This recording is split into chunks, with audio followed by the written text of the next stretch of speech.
Saudara-saudari terkasih, selamat siang. Injil hari ini dari hari Minggu biasa pekan ke-7 memuat banyak sekali ayat-ayat mutiara. Sebetulnya ayat-ayat itu dapat kita renungkan secara mendalam satu persatu dan bisa dijadikan satu topik homili tersendiri. Supaya homili saya ini tidak menjadi 1 jam, maka kita bahas saja 2 poin.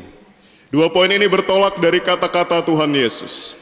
Yang pertama dari pertanyaannya, jika engkau hanya mampu mengasihi orang yang mengasihi kamu, apakah jasamu?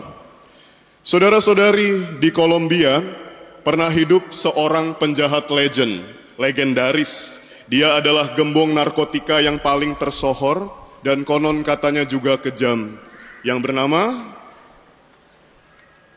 Pablo Escobar. Ya, saya mendengar jawaban Anda dalam hati. Pada suatu kesempatan wawancara, anak dari Escobar ini menceritakan pengalaman indahnya bersama sang ayah, bahwa rupanya ada sisi positif di balik sifat jahat ayahnya yang adalah seorang gembong narkoba itu. Pada suatu ketika di musim dingin, di negara 4 musim, musim dingin sangat dingin, salju sampai turun dengan lebatnya, kemudian anak perempuan dari Escobar atau adik perempuan dari laki-laki yang menceritakan kisah ini mengalami hipotermia. Dia menggigil kedinginan dan hampir meninggal dunia. Sementara keluarga Escobar ini tidak bisa pergi kemana-mana karena mereka sedang berada dalam pelarian, dalam persembunyian. Di depan rumahnya ada banyak polisi mencari mereka, hendak menangkap sang ayah. Inilah hidupnya seorang penjahat, tidak pernah tenang berada dimanapun. Maka anak itu hampir mati dan tidak bisa diselamatkan.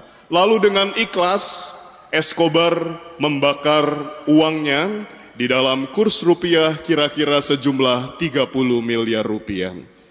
Uang itu dijadikan bahan bakar, pengganti kayu bakar untuk menghangatkan tubuh putrinya. Akhirnya anaknya pun bisa selamat. Ternyata saudara-saudari, di balik kejahatan seorang Escobar ada sisi seorang ayah yang sangat baik. Mungkin kita kagum dengan kerelaannya mengorbankan uang yang begitu banyak. Mungkin kita bilang, oh ternyata dia juga orang yang baik. Namun tentu saja kebaikannya tidak begitu menyentuh hati kita, karena kebaikannya ini ditujukan atau diarahkan untuk putrinya sendiri. Hari ini di dalam Injil Yesus berkata, apakah upah atau jasamu jika engkau hanya mampu mengasihi orang-orang yang mengasihi engkau, keluargamu sendiri. Yesus memberikan kepada kita orang-orang Kristiani, orang-orang Katolik suatu standar moral yang lebih tinggi, suatu standar hidup yang lebih tinggi untuk juga mengasihi orang-orang asing, orang-orang yang tidak kita kenal, orang-orang yang bahkan pernah menyakiti kita, musuh-musuh kita. Lalu bagaimana contoh kasih yang sempurna itu? Saya ingat kisah lain, pernah saya menonton sebuah video singkat, film singkat, ini film Korea. Jadi ada seorang opa-opa Korea menjadi romo, pastor ya. Pastor Korea, jelas bukan saya, kalau saya korengan, bukan Korea.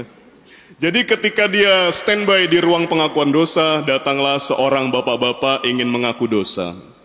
Lalu bapak itu dengan terseduh-seduh mengakui dosanya, Pastor, beberapa puluh tahun yang lalu saya melakukan tabrak lari. Saya yakin orang yang saya tabrak itu meninggal dunia karena cukup kencang saya mengendarai kendaraan dengan cepat, tapi saya ketakutan untuk berhenti dan bertanggung jawab. Saya dihantui oleh perasaan bersalah, maka saat ini saya datang ke hadapan pastor untuk mengaku dosa. Tiba-tiba pastor itu bertanya, Bapak, apakah kejadiannya pada tanggal sekian, pada tahun sekian, pada bulan sekian? Apakah tabrakan itu terjadi di depan toko X? Ya, kenapa pastor tahu? Lalu pastor itu menangis terseduh-seduh dan dia mengatakan, yang Anda tabrak adalah ayah saya puluhan tahun yang lalu. Saat itu saya masih kecil dan saya bingung harus berbuat apa. Saya sendirian di malam hari, tiba-tiba ayah saya ditabrak oleh orang tadi kenal yang menabrak langsung lari meninggalkannya.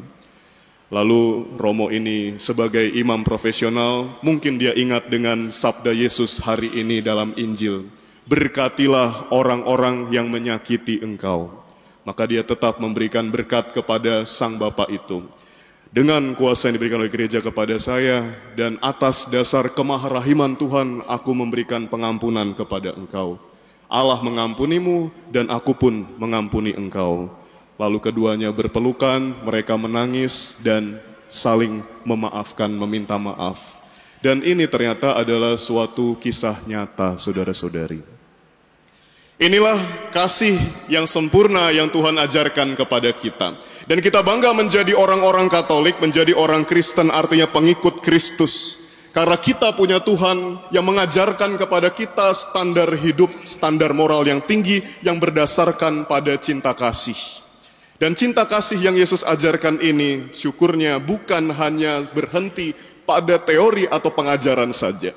Tuhan kita juga telah meneladankan pengampunan dan kasih yang luar biasa sempurna. Pada saat dia disalib, di dalam Lukas 23 ayat 34, dia mendoakan para algojonya supaya Allah Bapa mengampuni mereka.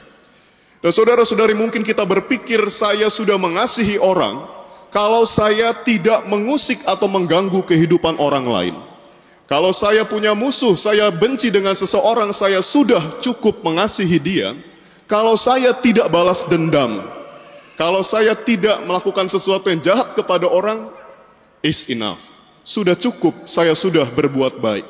Tetapi sekali lagi, kekristenan adalah iman yang tidak pasif. Kita tidak selesai mencintai hanya dengan tidak berbuat jahat. Mencintai itu selalu bersifat aktif.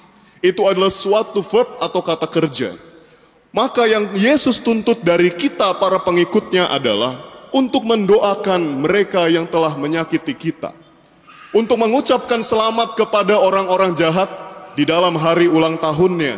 Ketika mereka berprestasi, mengunjungi mereka yang menyakiti kita ketika mereka sedang kesusahan. Membantu mereka, mengampuni mereka terus lagi dan lagi. Tentu saja sulit, apalagi kalau kita merenungkan salah satu ayat hari ini. Jika kamu ditampar pipi kirimu, berikan lagi pipi kananmu. Orang sering membuli kita sebagai orang-orang bodoh. Masa ditampar malah minta lagi. Tetapi sebetulnya orang-orang yang sanggup memberikan pipinya yang kanan ketika ditampar pipi kirinya adalah orang yang paling cerdas. Karena dia punya kecerdasan emosional yang sangat tinggi. Dia tidak dikalahkan oleh rasa amarahnya.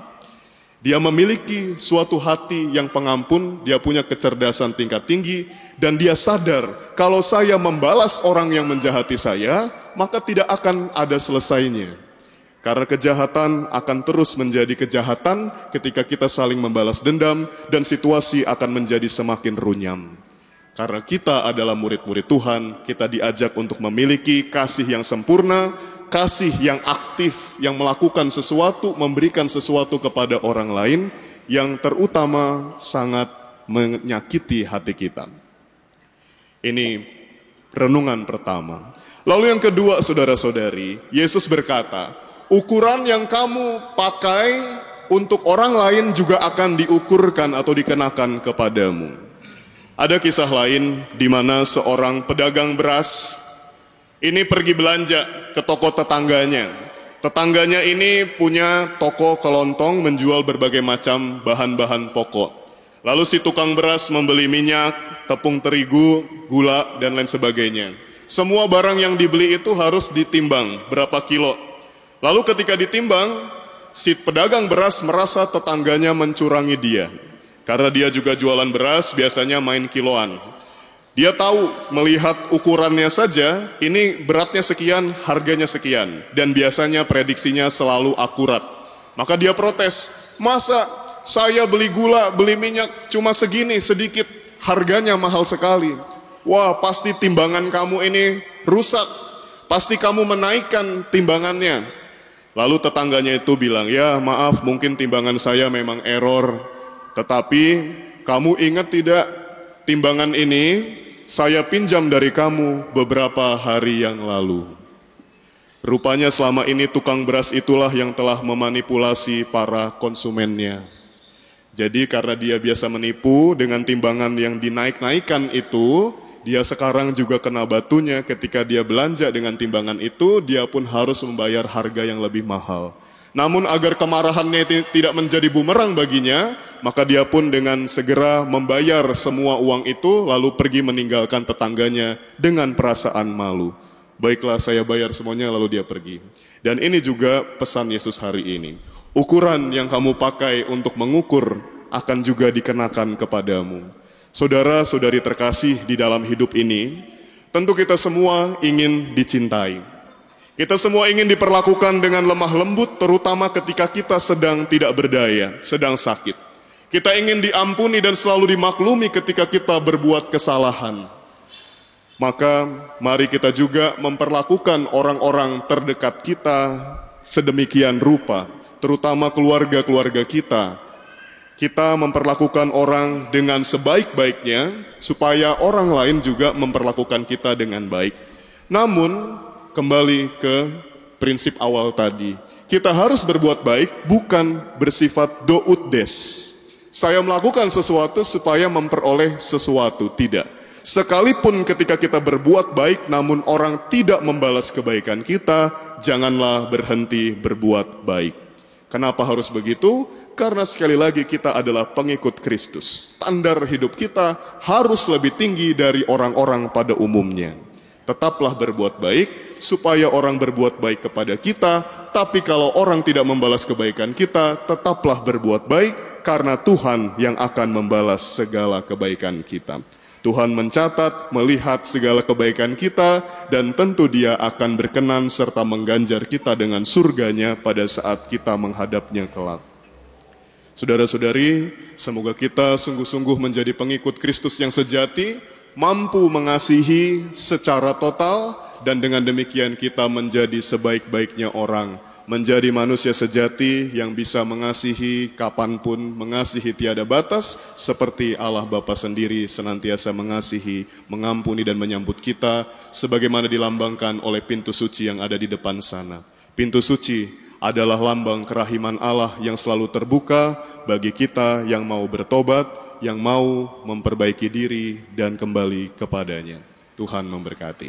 Amin. Saudara-saudari,